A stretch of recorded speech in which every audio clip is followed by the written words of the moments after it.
Usa ka tingog, usa ka katawhan.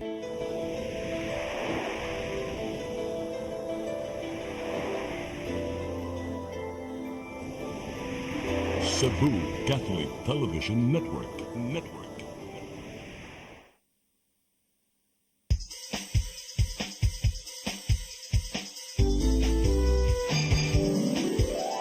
Hello Cebu, maayong punta.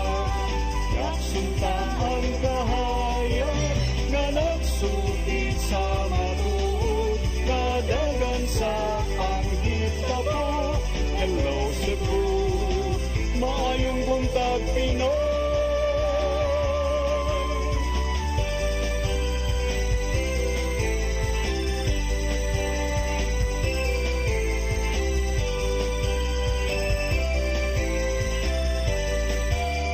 Ang katutulungan sa mga katawhan. Hello Cebu, hello Cebu, maayong buntag Pinoy, maayong buntag Pinoy, maayong buntag Pinoy. Hello Cebu, may buntag Pinoy, adlaw karong Lunes, unang adlaw sa tibuok semana natong panag-uban pitsa 25 sa buwan sa Nobyembre 2024. Ako yung alagad sa kahanginan Malu Inocando Tabar, sangan sa kong partner nga si Attorney John Destacamento, ug banimihan tud sa alas 9 karong buntagas tong programang Hello Cebu, maayong buntag Pinoy. Kita maglangan ato ding ipadangat kining atong latest weather update. Ikis pag-asa maktan Sir Jomar Eclarino, maayong buntag. Yes, ma'am. Good morning sa tanan o sa atong tanang tigpaminaw kini atong latest weather update karong adlaw. Ang northeast monsoon or amihan paday naka-apekto sa pinakatumyang amihan ng bahay sa Luzon. Samtang ang intertropical convergence zone o kini ang panagtagpo ng hangin gikan sa northern ug southern hemisphere naka-apekto sa lalawigan sa Mindanao. Atong weather conditions sa Visayas, lakip na ang probinsya sa Cebu, makasinati generally fair weather. Gawas ini ni mga patak-patak na mga pag-ulan o kini mga localized thunderstorms. Kini nga na sa kasarangan na halin masinati sa Visayas ug kadagatan, malinawon nga na sa kasarangan ang pagbalod. Temperatura sa Cebu 27 to 32 degrees Celsius. Haring adlaw mo salop alas 5:19 sa hapon, ang dagat mo nas alas 12:49 sa udto, o tao mo niya alas 8:08 sa gabi. Philippine Standard Time alas 8:05 sa buntag gikan diri sa Mactan, Pag-asa Visayas, DOST Jomar Eclarino. Sir Jomar, Yes, ma'am, good morning. yeah, maayong buntag. Sir, wa ba tayo nasigpatan ng mga nagsingabot usab nga weather disturbances nga nagpaingon sa to ang Philippine Area of Responsibility? Yeah, so far within outside sa PR, wala tayong monitor na low pressure area, and until this week so far, less ang chance pa nakita nato na magkaroon ng tropical cyclone or bagyo. Okay, good to know. Thank you, Sir Jomar. Maayong buntag. Okay, so ma'am, yung buntag, good morning. Mawagad to si Sir Jomar Eclarino gikan sa Pag-asa Mactan. Karon arita sa ato ang front pages sa mga pamantalaang lokal ug nasyonal atong sugdan sa Sunstar Daily.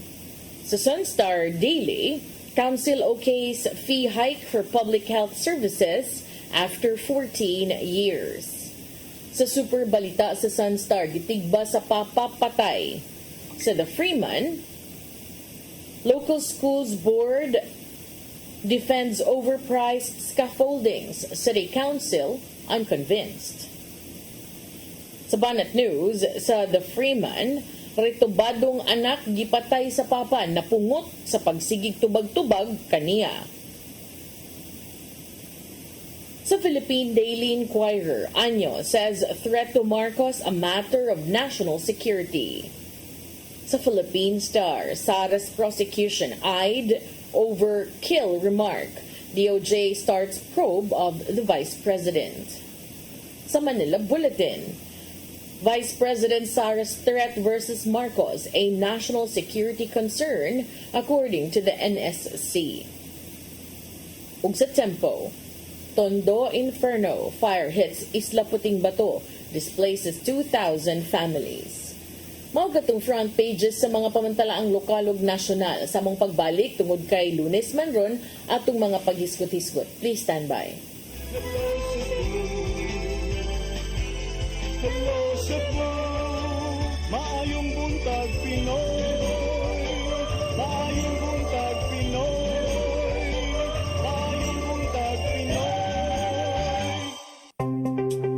Discover the beauty of the Philippines.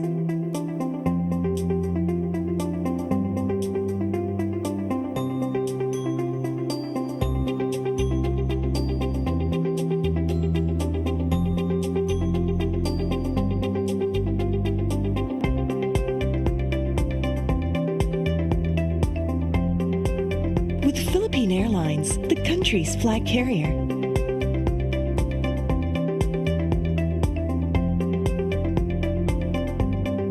The airline that lets you feel the warmth of the nation.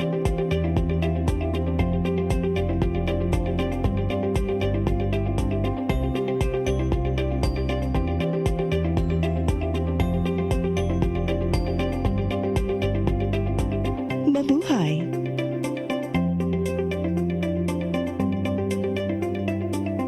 Start today. Unlock the secret to a healthier you. You're worth it. Health is wealth. Health plus. Easy flow. And health live plus. Health is wealth.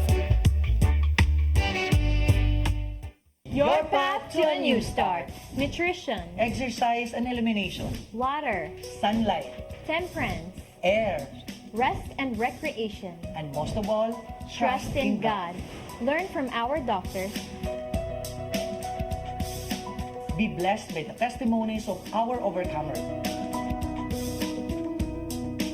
Ang inyong programa, Alam sa may sakit, walay sakit, ug dili ganahan magkasakit. Ozone Med Wellness Clinic New Start. Mapapanood every Saturday 8 to 9 a.m. Og ang replay airing matag Miyerkules 1:00 hangtod 2:00 sa hapon. Dinhi lang sa CCTN Channel 47. New Start, Ozone Med Health and Wellness Talk.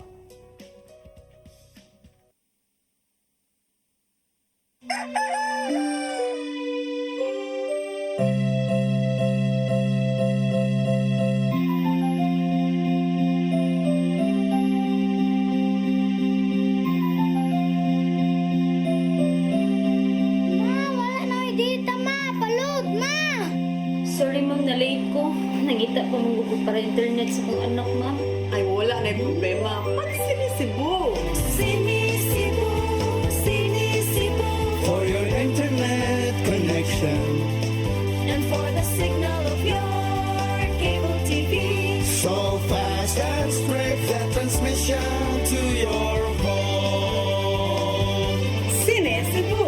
Sinisibo, sinisibo, Offers you to have fiber optics.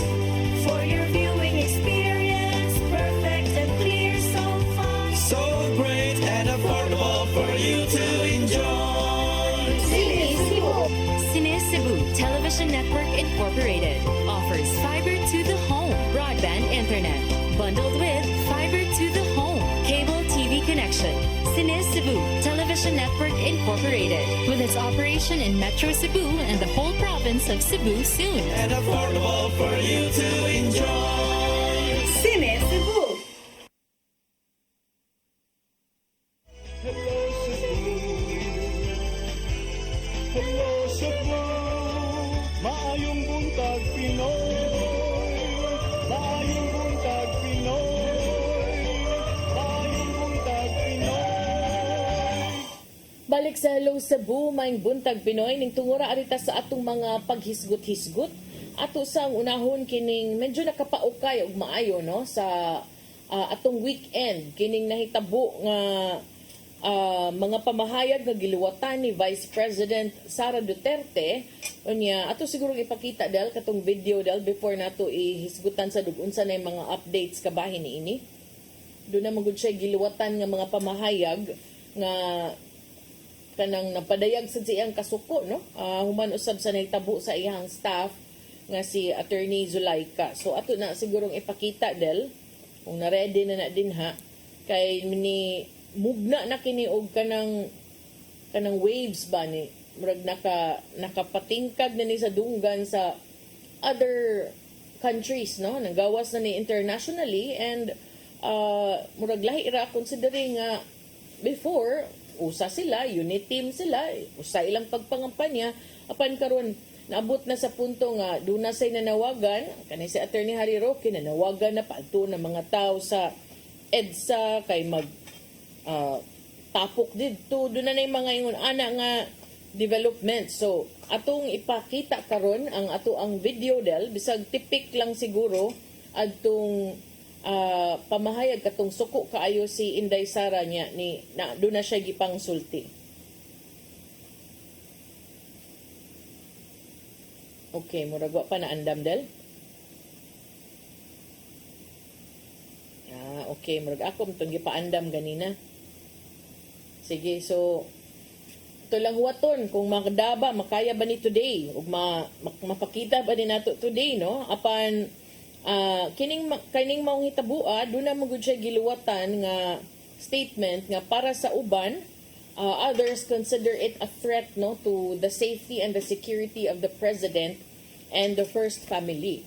So kagahapon, after sa iyang initial nga statement, si Inday Sara, ang Vice Presidente, ni klaro nga ang iyang mga pamahayag diha magud siya giingon nga na ako na siya gi-instructionan kung unsay mahitabo niya, i-assassinate ang President ug ang First Lady ug si House Speaker Martin Romualdez. So kagahapon si Inday Sara niingon na nga ang iyang mga pamahayag nga naghulga nga i-assassinate si Presidente Ferdinand Marcos Jr., First Lady Liza Araneta Marcos, ug si House Speaker Martin Romualdez sa usa ka hypothetical scenario kung siya mapatay should not be considered a threat.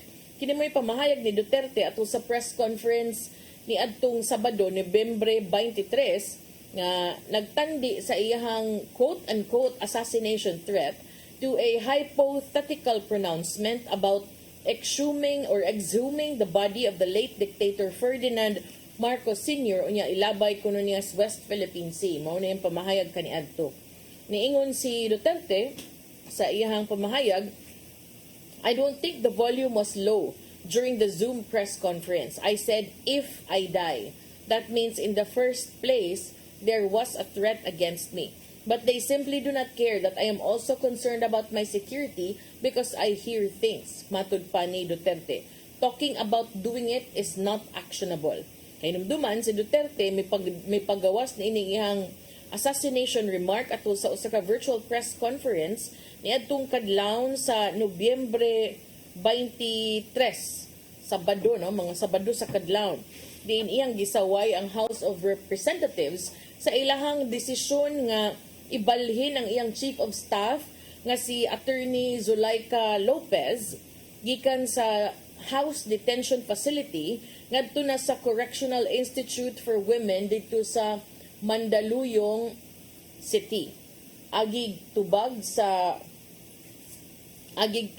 mga pamahayag ni Duterte, ang Presidential Communications Office niingon nga ang Executive Secretary had referred the active threat to the Presidential Security Command for immediate proper action and that any threat to the life of the President and the First Family, regardless of its origin and especially one made so brazenly in public, is treated with utmost seriousness. Matud pa sa Presidential Security Command statement nga ilahang gikonsidera nga kining maong hitabua is a matter of national security and shall take all necessary measures to ensure the President's safety.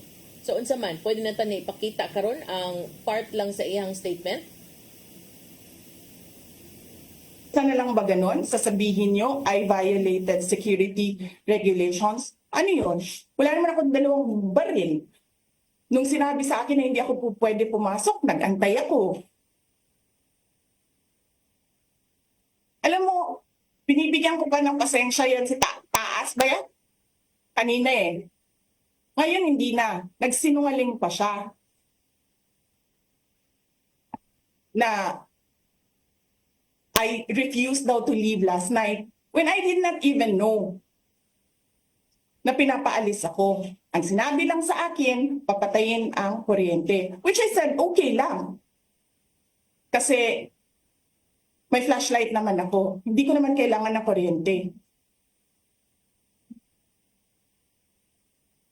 Tapos kanina sa media, pinapalabas nila na I locked myself doon sa kwarto. Of course, nag-lock ako kasi natutulog na ako.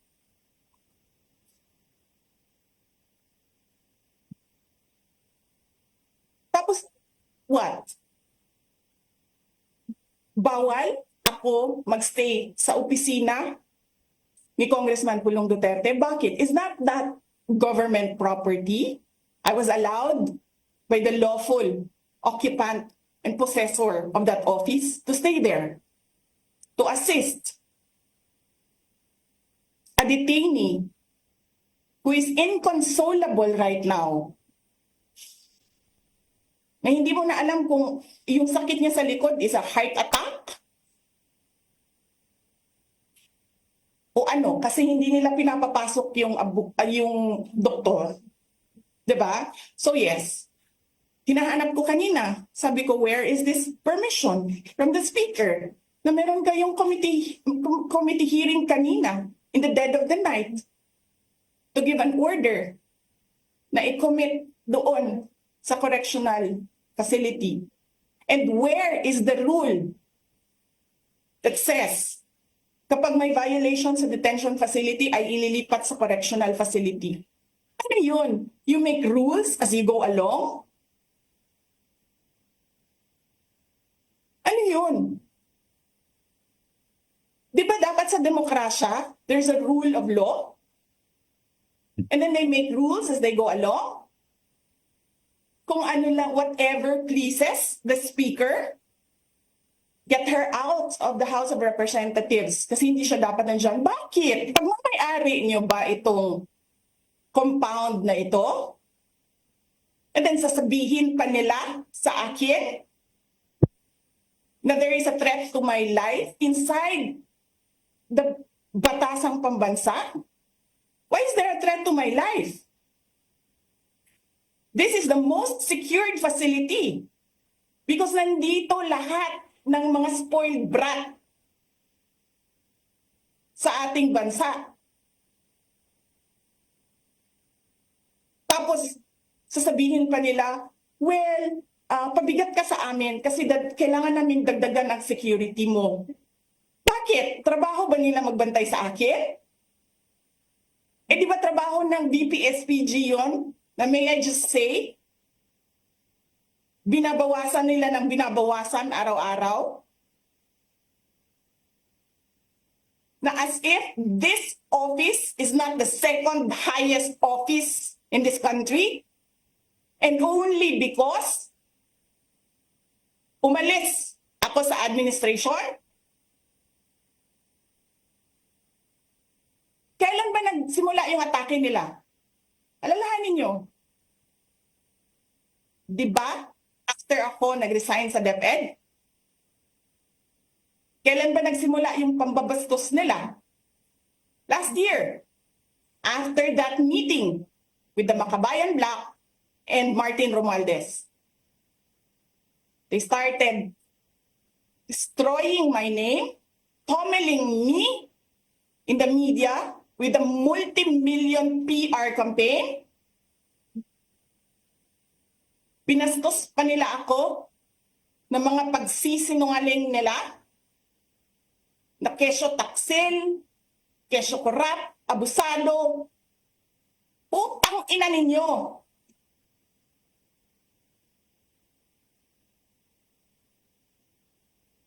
Sino ang korap? Yung mga congressman na yan na nag-hearing, anong sinasabi nila? Pagkatapos, pag na-off na ang mic, pag wala ng media, pasensya na kayo ha. Kailangan kasi namin ng pera. Mag-eleksyon na kasi. Pakisabi kay Sara ha. Hindi ko naman gusto tong ginagawa ko eh. Eh putang ina, hindi mo pala gusto ginagawa mo eh. Bakit mo sinisira pangalan ko? Joel Chua.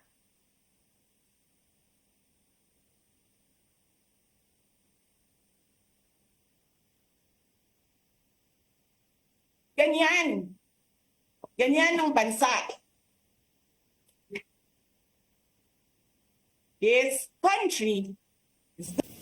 Okay, ato na lang ditong putlon del kay murag naay ubang mga pulong nga wala na kuan ba? Wala na unsay nga nani, wala na bleep. So sige, kana na lang basta ang nahitabo pagkadlawon sa suko kay siya tungod adtong nahitabo sad sa iyahang staff no. Unya daghan kaayong mga ni kuha na siya, ni snowball na siya into people giving their opinions on what happened. Doon na itubag ang palasyo.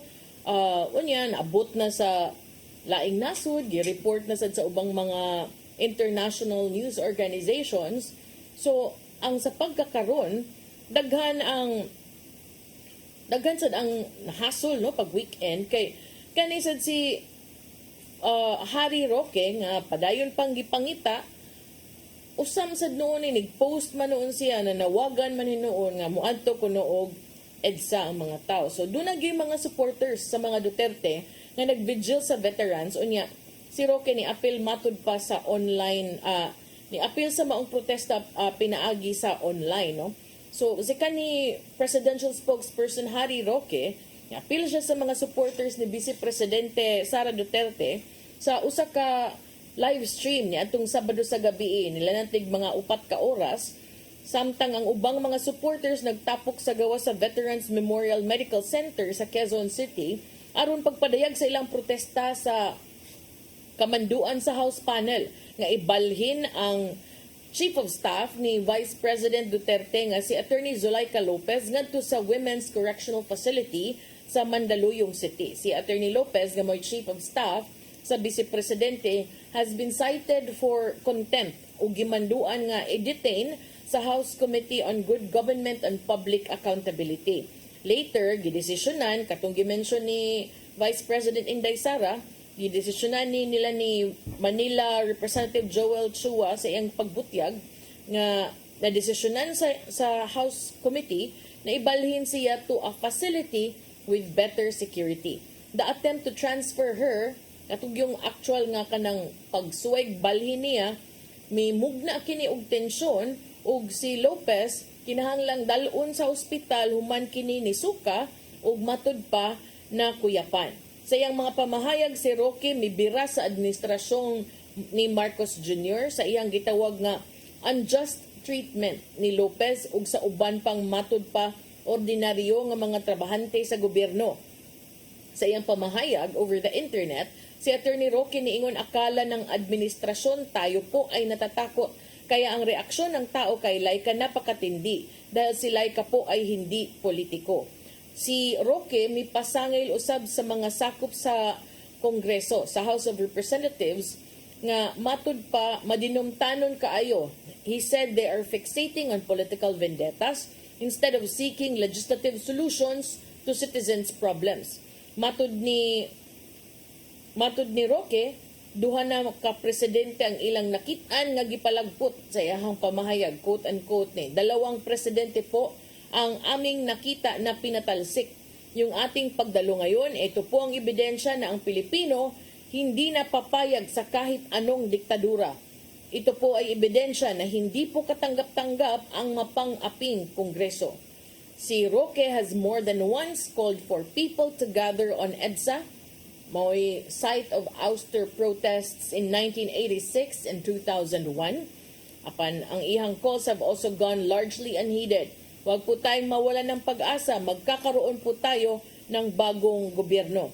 Mga supporters ni Vice Presidente Sara Duterte nagtapok sad sa gawas nga bahin sa Veterans Memorial Medical Center niadtong Sabado sa gabi. Ang vigil nga nagsugod og alas 6 sa gabi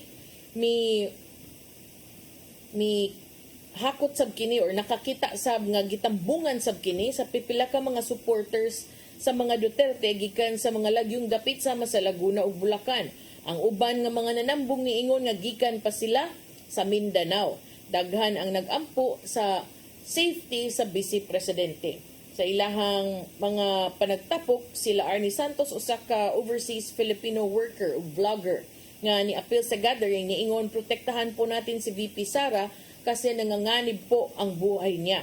Si Duterte sa usa ka live stream niya atong Sabado sa kadlawon mitumbok nga si House Speaker Martin Romualdez gusto nga siya mamatay ug midugang nga iyahan ang gi-arrange nga si Romualdez ug si President Ferdinand Marcos ug First Lady Liza Marcos Araneta ipapatay sab kung mulampos ang plano nga siya patyon. Matud ni Santos, nagsalita siya ng ganon dahil galit na siya. Ang usa ka kanhi mayor sa Santa Fe, Cebu, nga si Jose Esgana, a long-time Duterte supporter, described the transfer order as excessive. Niingon siya, ang ginawa nila ngayon kay Attorney Lopez, sobra na, tama na. Ang Partido Demokratiko ng Pilipino Senador nga si Ronald Bato de la Rosa ug si Senador Christopher Bongo may padayag sad og susamang mga sentimento sa sayong bahin ni atong Sabado ug miktataw nga si Lopez wa manigi pa sa kaag bisag unsa og dili unta angay nga prisuhon. Ubay-ubay sab ang mipadayag sa ilahang mga opinyon.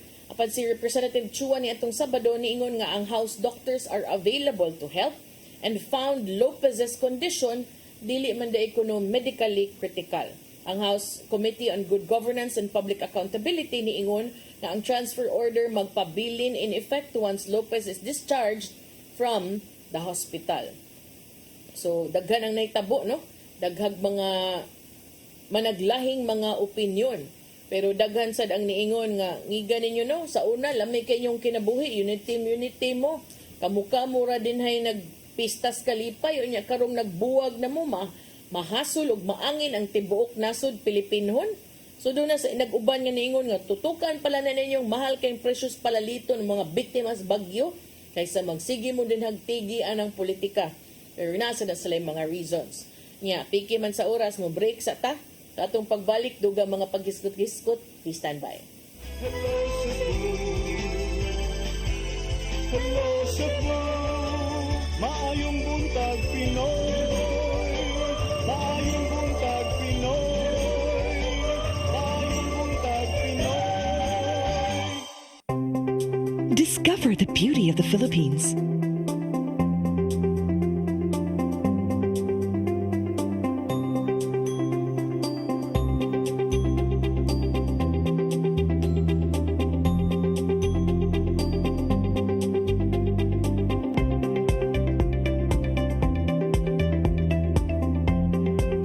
With Philippine Airlines, the country's flag carrier.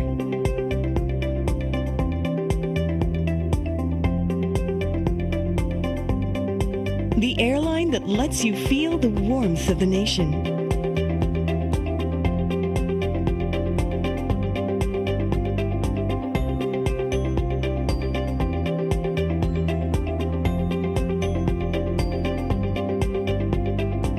Mabuhay!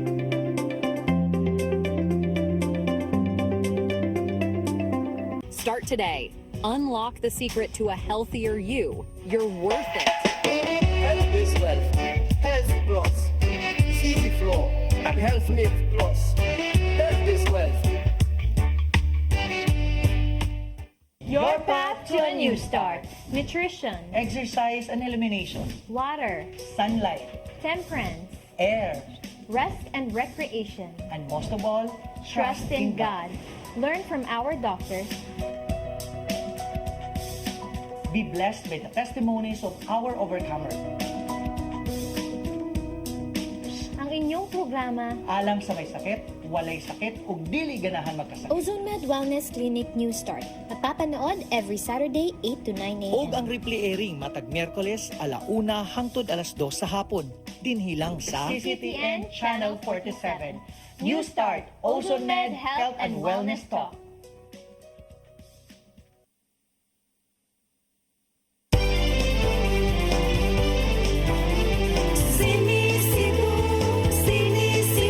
For your internet connection, And for the signal of your cable TV. so fast and straight that transmission to your home. Sini Cebu Offers you to have fiber optics. for your viewing experience, perfect and clear, so fine. So great and affordable for you to enjoy. Cine Cebu Television Network Incorporated offers fiber to the home broadband internet bundled with fiber to the home cable TV connection. Cine Cebu Television Network Incorporated with its operation in Metro Cebu and the whole province of Cebu soon. Sini Cebu For your internet connection. and for the signal of your cable TV.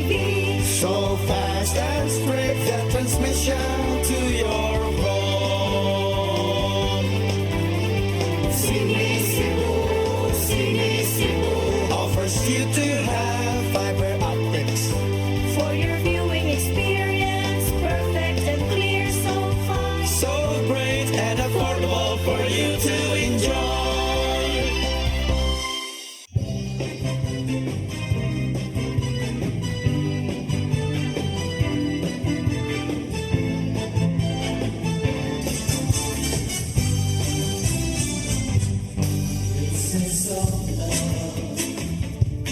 This is our community. See and rejoice. We are all a family. Praising the Lord. Jesus Christ will reign. And we are one. Loving every time to be. God is wanting sharing. Happiness and understanding.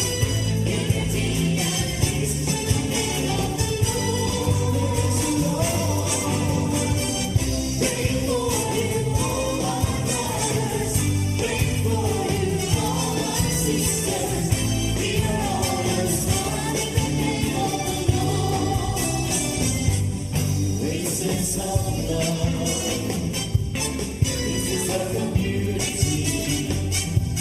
See and rejoice. We are all a family.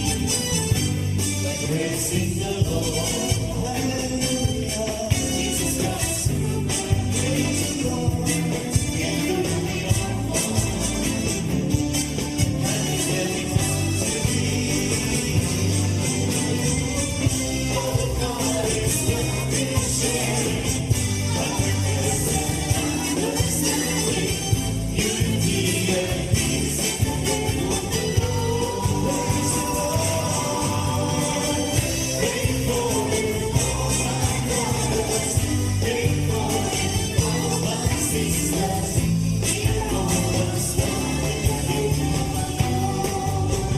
1, 2, 3, 4. Pray for you, all my brothers. Pray for you, all my sisters. We are all as one in the name of the Lord.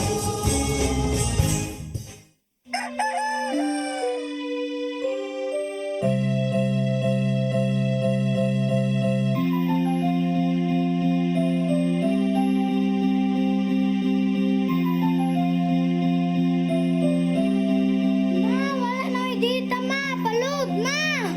Sorry ma'am, na-late ko. Nangita pa mong gusto para internet sa kong anak ma'am. Ay, wala na yung problema. Mag-Cine Cebu.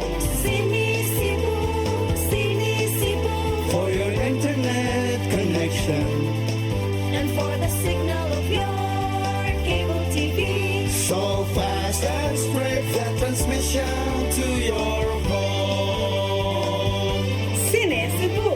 Cine Cebu, Cine Cebu. Offers you to have fiber optics. For your viewing experience, perfect and clear so far. So great and affordable for you to enjoy. Cine Cebu. Cine Cebu Television Network Incorporated offers fiber to the home broadband internet bundled with fiber to the home cable TV connection. Cine Cebu Television Network Incorporated with its operation in Metro Cebu and the whole province of Cebu soon. And affordable for you to enjoy. Cine Cebu.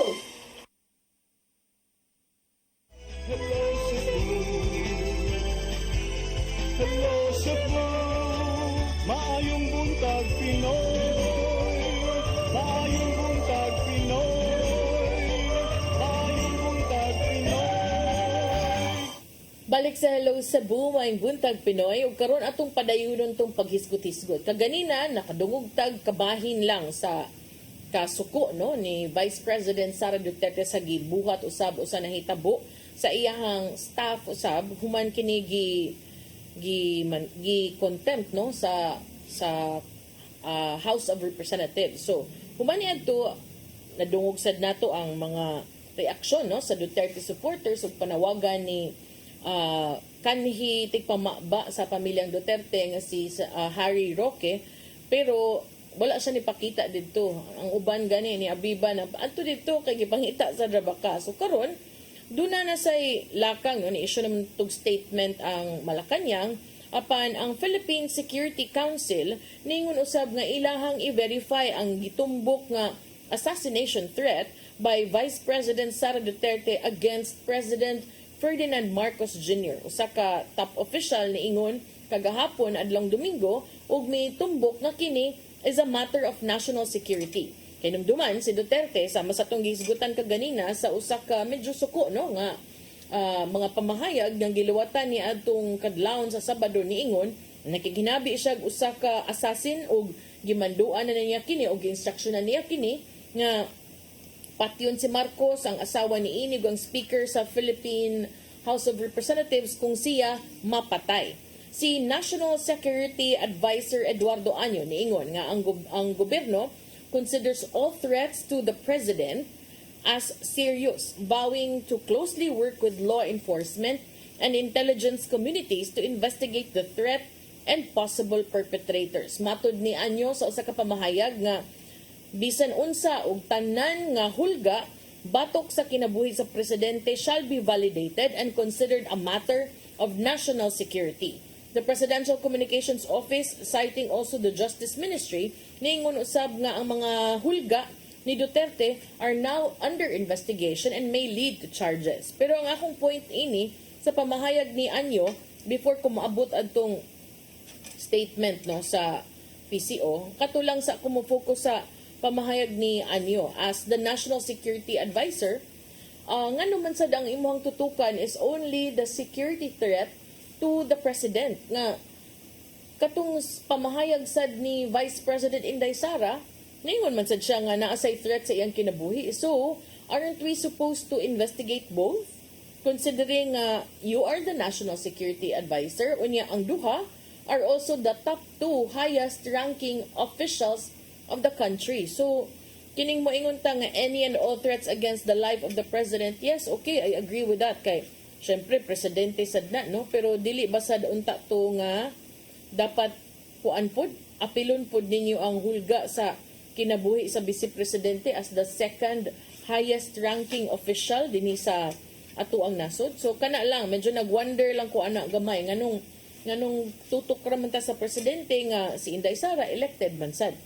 So kana unya ang Presidential Communications Office niingon naman nga posible sad nga ilahan ning of posible nga mo resulta sa pagpasaka og kaso samtang ilasang giimbestigar karon ang mga hulga sa kinabuhi sa presidente.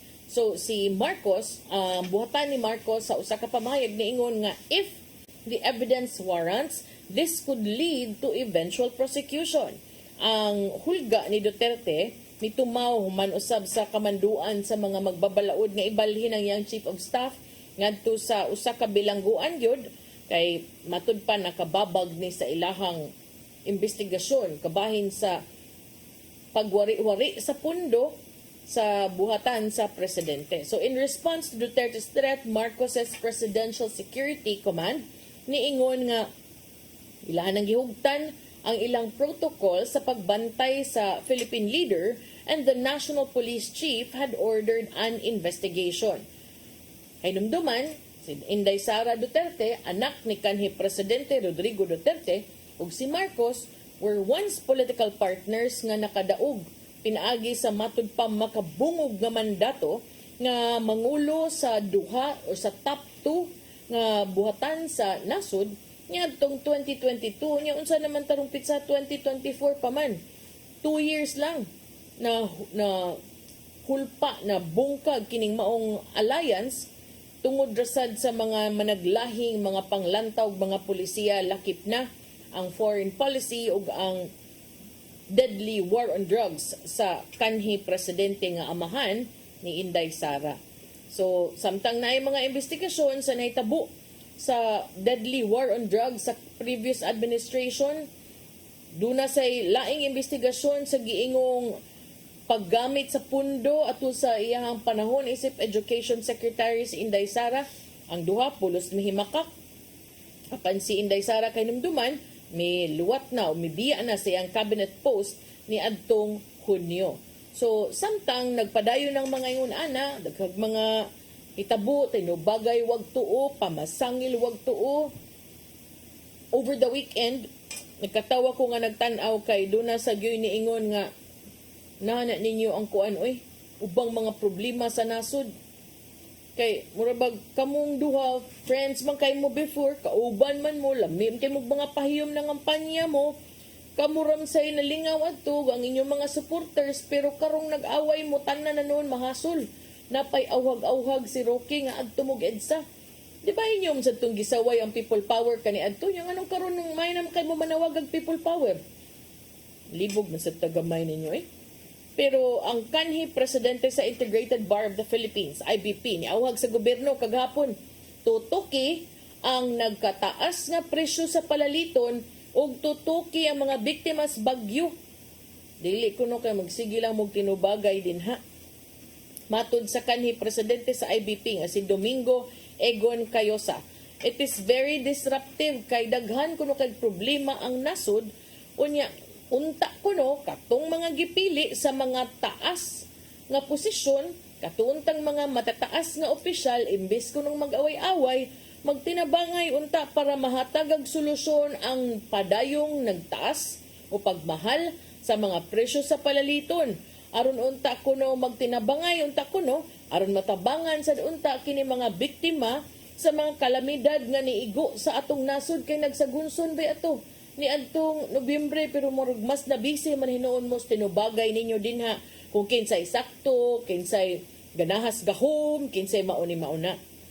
Kana kunong West Philippine Sea, kana kunong atong ekonomiya o guban pa. Para nako sakto sad na sa punto kanang tutuki sa taon na murag para nako importante kay na murag na mamug nag-ilog na noon mas bukog dinha So matud pa niya, it is very unfortunate, it is also inappropriate. Mao na problema ang kining mga ingon ani dili lalim, dili sayon. Ug kasabot sad gud ta sa inyong mga punto din ha. Di man sa gyud na moingon nga way sakto tanan bitaw makiglalis kay tanan moingon man nga naa sila'y punto. Sakto sila, di ba? So ang uban nanawagan nga tutukan ang mga mas dagko, mas importanteng problema sa nasod.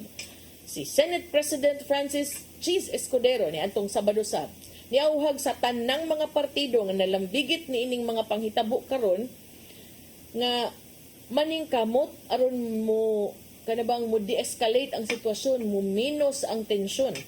Si Escudero may padayag nga siya na balaka kaayo sa nahitabo nga isog nga pamahayag ni Vice President Sara Duterte ni adtong Sabado subay usab sa pagkapreso siyang Chief of Staff sa House of Representatives.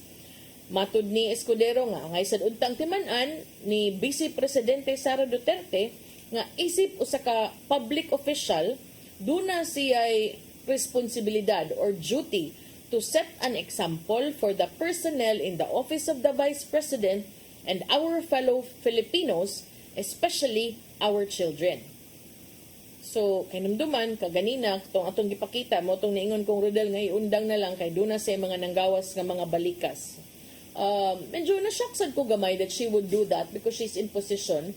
Iyang papa, di na kay kumasyak. Kay mo, mong yun to'y, kanang grabe yung kaayo. But katong Sabado, medyo na, wa ko nag-expect. Nasyaksad ko nga, naabot sa punto nga, ingon anak grabe ang nanggawas sa baba ni Inday Sara, inaana sad siya ka emosyonal, no? Iyang kalagot. Kay, to me, murag, ang uban nga wala rauntay paki, wala rauntay gidapigan nila, medyo naibong ba, murag, lahi man, considering nga she is also occupying a position as the Vice President of the Philippines. So, sa iyang pamahayag, iyang giingon, nga giharas gid iyang buhatan.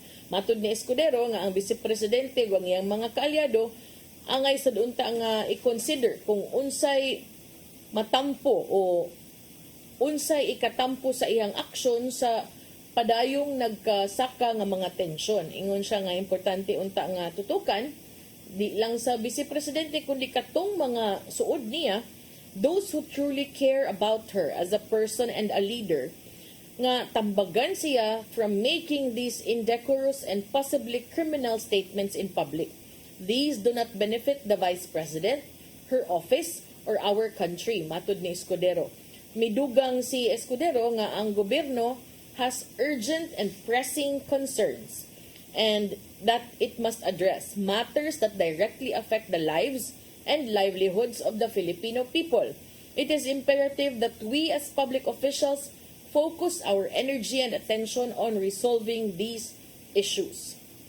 Yang gitumbok usab, another that in every similar episode nga malambigit ang presidente and her quote-unquote erratic and troubling behavior, it serves as a needless distraction from attending to the urgent needs of the nation.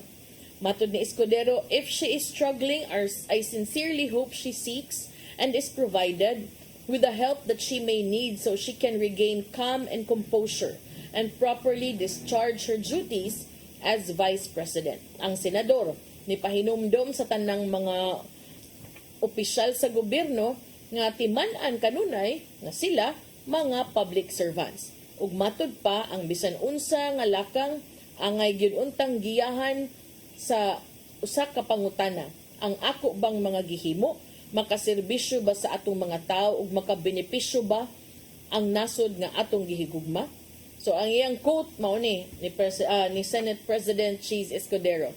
Yang reminder kuno to all public servants, our actions should always be guided by this fundamental question.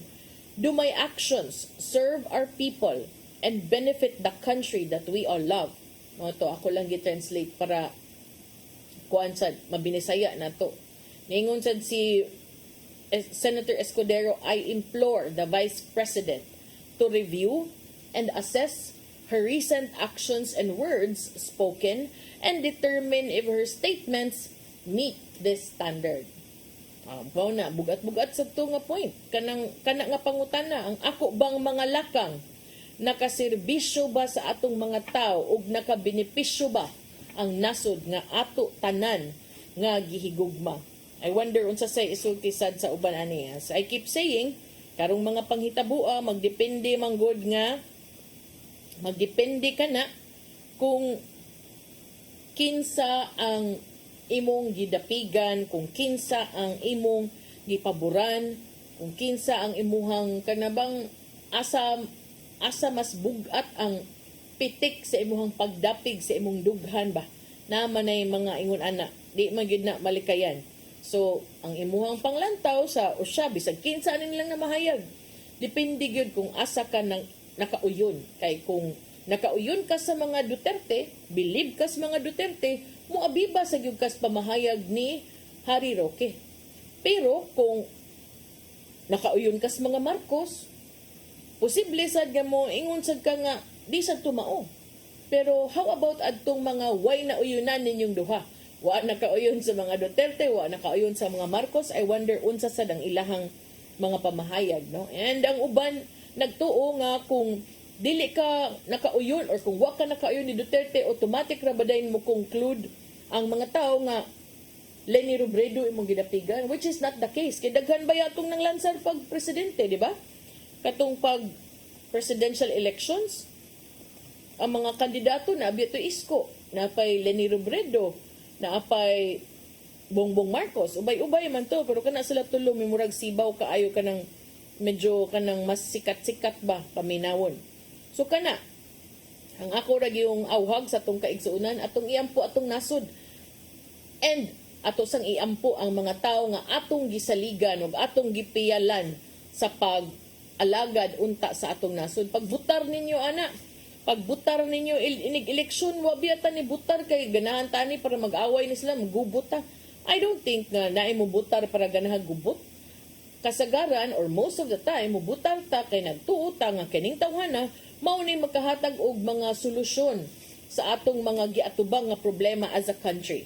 Ako nagtuo nga inig butar nato mo butar ta sa usa ka tawo tungod kay kining tawhana mo'y atong gituhuan nga makahatag og paggiya sa atong nasod og sa katawhang Pilipinhon kung unsa ang atong angayang buhaton sa inadlaw-adlaw aron mulambo ang kinabuhi sa matag usa ug sa atong nasod. So wala tay ambot lang sad ka ng uban kanang kusog kay mo dawat og bugas, dawat wag tuo, dawat og ginatos, dawat og linibo. Inigbutar ninyo mao ba na inyong ihuna-huna? Moingon ba mo inigbutar ninyo nga mubutar ta ani kay kaning tawhana mo ni makasulbad sa atong kalisod? Mubutar ba mo or moingon ba mo mubutar ta ani oy kay dako biya kay ni gihatag nato? Mao na giingon diha rang laay. So kaning tanan para nako kanang mga nang reklamo, kanang mga ning butar aning mga tawhana nga naas katunan pila to ka buok, pila ka milyon. Unya karon magyaw-yaw para nako inyong habayaan ng choice. Kung ang inyong pagpili sa usa ka kandidato, bisag di lang kani sila, daghan man kapilamta mag-eleksyon, bisan pag barangay, bisan pag lungsod, bisan pag dakbayan. Kanang inyong gipang butaran inig-abot sa panahon kung di na magkadimao ang pagduma sa inyong lungsod, sa inyong barangay, sa inyong syudad, inyo man ang gipili. So then you deal with it, di ba? Kay we deserve the leaders that we choose.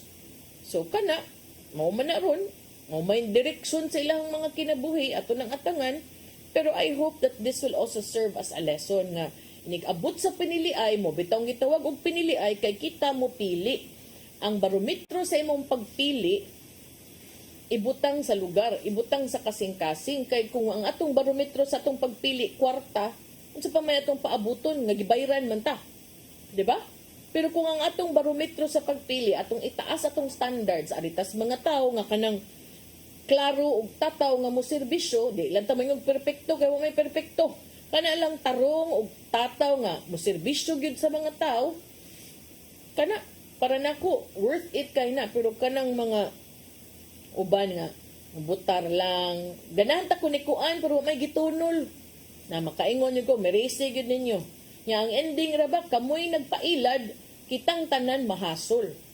So kana atong iampo ato ang nasod, atong iampo atong mga leader, pero ato sang iampo ang katawhang Pilipino aron ay nag-abot sa panahon kada piniliay nga unta makatarong tag desisyon, makatarong tag pili kay ang inyuhang usa ka adlaw nga desisyon maunay mahimo unyang epekto sa tibuok nasod for many years to come. Kana lang, unya wa naman tay oras kaning ato gyud ning paminawon ni ang giandam ni Tatay Dodong ani ang pulong kinabuhi.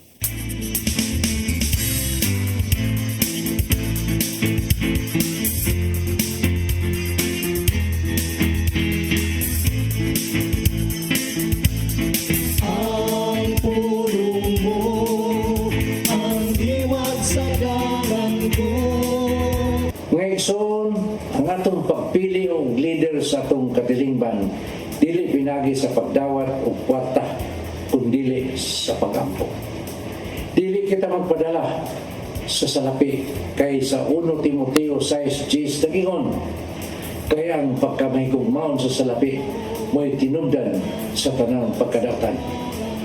Kung ikaw mudawat og kwarta bayad sa imong pagbutar so sa kandidato, imong gibaligya ang kaugmaon sa imong nasod. Ang eleksyon naghatag kanato og pagpili sa mayong kandidato nga gituwa natong mangulo alang sa mayong paglambok. Mo nga dili gayon mayo ipasikat sa kwarta ang atong madawat ang pagpili sa kandidato. Dako ang mahimo sa pagampo. Gani sa balaang kasulatan, kita gisugo man nga iampo usab ang atong mga leader sa ilang paglingkod sa ilang pwesto. Sa 1 Timoteo 2, uno nga to sa 2 nagingon, busa o hambon ko kamo, una sa tanan nga kinanglan himuon ang mga pagampo, mga pangalyo po o mga pasalamat ngadto sa Dios alang sa tanang tao, alang sa mga hari o sa tanang nagmando, aron makabaton kita mahusay o malinawang kinabuhi Diyos nun o subay sa bayong pamatasan. Maigsoon mo kini ang pulong nga maghatag kanatong giyas sa atong kinabuhi. Mag-ampo kita. Langitong Amahan, among ituboy kanimo ang among mga leader. himuang ang ilang mga kasing-kasing magtinguha lamang sa pagtuman sa imong kabubuton. Panalipdi sila sa mga lingla sa yawa o himuang putli ang ilang tuyo o tumong alang sa katawan. Amen. Sa ngalan sa Ama, sa Anak, sa Espiritu Santo. Ay pulong mo ang diwat sa dalan ko. Pulong ang kinabuhi ni Tatay Dodong Limchua may nagtapos sa atong tulumanon. Kita mo ato, ningon si Tatay Dodong, giampo nato ang atong mga giampo ni Tatay Dodong ang atong mga leader nga unta sila giyahan nga magtuman sa kabubuton sa atong langit ng amahan, dili magtuman sa kaugalingong kabubuton o kabubuton sa partido. Ingon ana unta ang pangutana, apil basad ka na sa magpag-ampo sa atong mga giampo. Ito nang i-apil, uy, kay dako kay nag-impact di lamang sa ato ang personal lives kundi sa ato ang nasod usab. Unya, daghang salamat sa Philippine Airlines. Thank you Archbishop Jose Palma, Nanay Dayan, ang Tatay Dodong Limchua. Thank you Sir Dennis Tabar, salamat. Ato mga kaubanan sa TOC, Sir Robert, Miss Inday, Sir Matmat, Miss Mabel, and Miss Joanne. Sa newsroom, Sir Michael, Sir Del, Sir Raymond, Sir Bruce, ug diri sa studio, si Ferdy. Unya, sangan sa akong partner nga si Attorney John Destacamento, ako yung alagad sa kahanginan Malu Inocando Tabar. Matud pang Ati Inday, 30 days. 30 days o uday no, kay 25 maday ta. 1 month na lang, Pasko na. Merry Christmas ninyo din ha. Inaot anta atong Pasko. Mabungahon ug mabulokon ug dili puno sa kanang lalis-lalis sama sa mga nahitabo karon. 1 month pa, napay time nga makabawi-bawi ta. Salamat sa inyong papakiguban. Ako si Malu Inocando Tabar. Magkitag balik ugma sa itong programang Hello Cebu, Mayong Buntag Pinoy. God bless us all.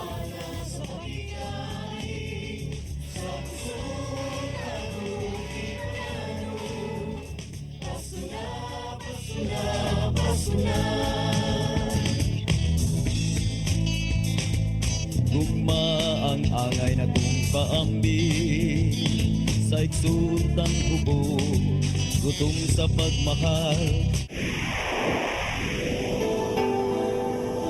Usa ka pagtuo, usa ka tingog, usa ka katawhan.